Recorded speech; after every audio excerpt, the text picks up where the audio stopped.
అయితే సాగుతోంది. ఇక గడిచిన 2 గంటల్లోనే పోలింగ్ కేంద్రాలకు పెద్ద ఎత్తున కూడా ఓటర్లు బారులు తీరినట్టుగా తెలుస్తోంది. రైట్, కరీంనగర్ నుంచి మా కరెస్పాండెంట్ ప్రశాంత్ అక్కడ లైవ్ లో సిద్ధంగా ఉన్నారు. సో ఏ విధంగా ఓటింగ్ సరళి జరుగుతుంది అడిగి తెలుసుకునే ప్రయత్నం చేద్దాం. Good morning Prashant. ఇప్పటికే కూడా పెద్ద సంఖ్యలో కూడా ఓటర్లందరూ కూడా ఓటింగ్ కేంద్రాలకు చేరుకున్నట్టుగా తెలుస్తోంది. ఏ విధంగా సాగుతోంది ఓటింగ్?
మొత్తానికి ఎన్నికలు ప్రశాంతంగా కొనసాగుతూ ఉన్నాయి. ఉమ్మడి కరీంనగర్ జిల్లా వ్యాప్తంగా ఇటు 2 కార్పొరేషన్లకి అదేవిధంగా 13 మున్సిపాలిటీలకి ఇక ఉదయం 7 గంటల నుండి ఇక పోలింగ్ ప్రశాంతంగా కొనసాగుతుంది. మనం ప్రస్తుతం కరీంనగర్లో ఉన్నాము.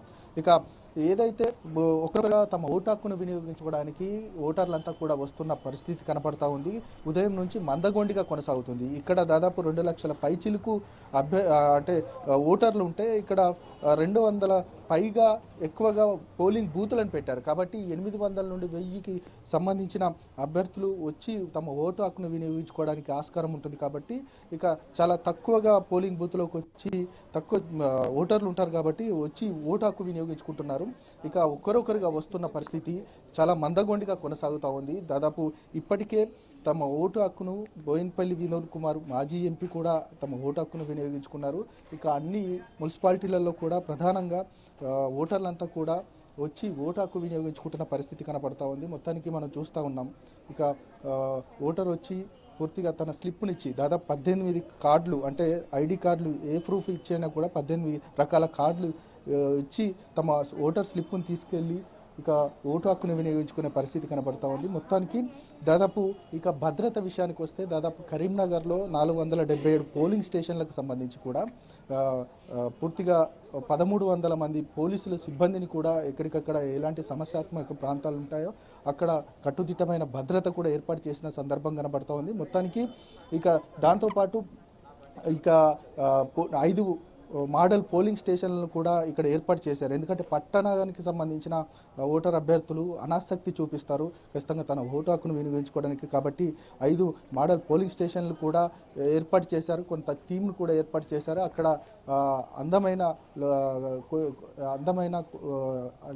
అలాంటి సిచ్యువేషన్స్ని టీంని ఏర్పాటు చేసి ఖచ్చితంగా ఎక్కువగా వారికి ఆసక్తి రేకే విధంగా పూర్తిగా అక్కడ డిజైన్ చేసిన పరిస్థితి కనపడతా ఉంది. మొత్తానికైతే ఇప్పటి వరకు దాదాపు ఓటర్లు తమ ఓటు హక్కును చాలా మందగొండిగా కొనసాగుతున్న సందర్భం కనబడుతుంది. ఓటు హక్కును వినియోగించుకోవడానికి వస్తున్నాడు. ఇటు వృద్ధులకి సంబంధించి అదేవిధంగా ఎవరైతే వికలాంగులు ఉన్నారో వికలాంగులకు సంబంధించి కూడా పూర్తిగా వీల్ చైర్లను ఏర్పాటు చేస్తున్న పరిస్థితి కనపడతా ఉంది. ఇక వాటర్కి సంబంధించి కూడా ఎలాంటి ఇబ్బందులు ఎదురు కాకుండా ఖచ్చితంగా అన్ని సౌకర్యాలు ఏర్పాట్లు చేస్తున్న పరిస్థితి కనపడుతోంది. మొత్తానికి ఇక మరి కాసేపట్లో ఇదే పోలింగ్ స్టేషన్కి ఇక బండి సంజయ్ కూడా రాబోతున్నారు. 10 గంటలకు వచ్చి తన ఓటు హక్కును వినియోగించుకునే పరిస్థితి కనపడతా ఉంది. మొత్తానికి ఇది ఇక్కడ ఉన్న ప్రస్తుత పరిస్థితి. హిమబిందు.